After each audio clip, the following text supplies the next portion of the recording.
Festival Piauí de Jornalismo. Quando a imprensa se torna o adversário.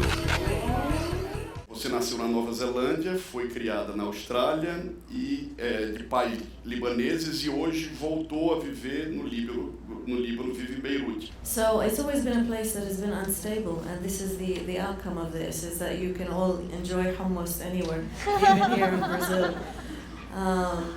In terms of my upbringing, I knew that we were living in the West, but we were also from the East.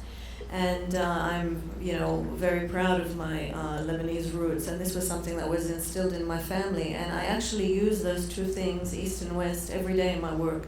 Using my cultural context and using my ability to understand not just language but culture, society, and translating one for the other, and vice versa, going the other direction. So I use it all the time in my work. Wars happen in bubbles, they happen in pockets. It's rarely the case that the entire country is engulfed in war.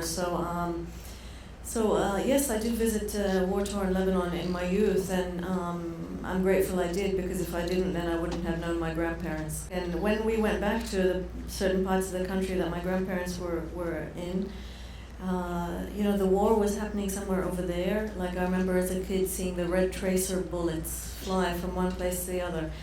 And my uncles told me they were fireworks, and I believed them. And for me, it was like some of the best summers of my life, because the war wasn't happening in them.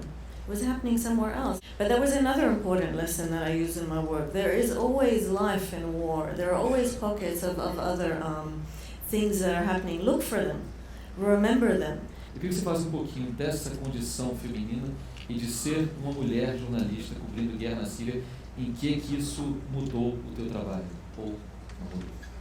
I mean, really, it didn't affect me at all, and I pushed back hard against this idea that women in the Middle East are oppressed in any way. And I really pity the man who tries to tell me that I'm oppressed. I do. No, I mean, like, for example, I had the first interviews with the members of the Syrian branch of Al-Qaeda, both the fighters and the officials, and people would say, but you're a woman, how did you do it? Well, I did it, and many other women are doing it too. They're also not stupid. They know that at the end of the day, they can see that you're there and you're working. First of all, let me say, I don't define myself as a war correspondent. I don't see myself as that. I'm a journalist who covers regions, and they happen to fall into conflict. So that's the first thing. There are many actually women who are, like, especially when it came to Syria, most of the correspondents for the big newspapers and even the TV stations were women. So that has definitely changed. In terms of dangers, it depends on where as well. Like, for example, the Egyptian Revolution, which I covered, thankfully I didn't face any of the sexual harassment that was happening in Tahrir, but other women did. When it came to Syria, one of the good things about Islamists is that they won't even shake your hand. Fixer, talvez algumas pessoas não saibam, é uma espécie de guia local que ajuda um jornalista em coberturas complicadas, em zonas de risco. Só que em teu livro, você conta que não teve fixer e que você mesma cuidou de tudo sozinha. Por que essa opção? Primarily because Syria, as you mentioned in your introduction, is the most dangerous place for journalists to operate. I can be responsible for myself, and what happens to myself, I cannot have on my conscience what might happen to somebody else. Second thing is also speaking the language, looking the way that I look. I can move, I can blend, I can be as visible or as invisible as I want to be. So I found it also easier to operate, despite the fact that it was more work for me.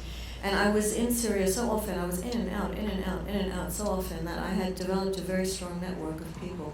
Every situation is different, and even within a country, even within a conflict, different areas are experiencing different things. And when it came to the Syrian war, it was very, very fluid. In an instant, everything can change.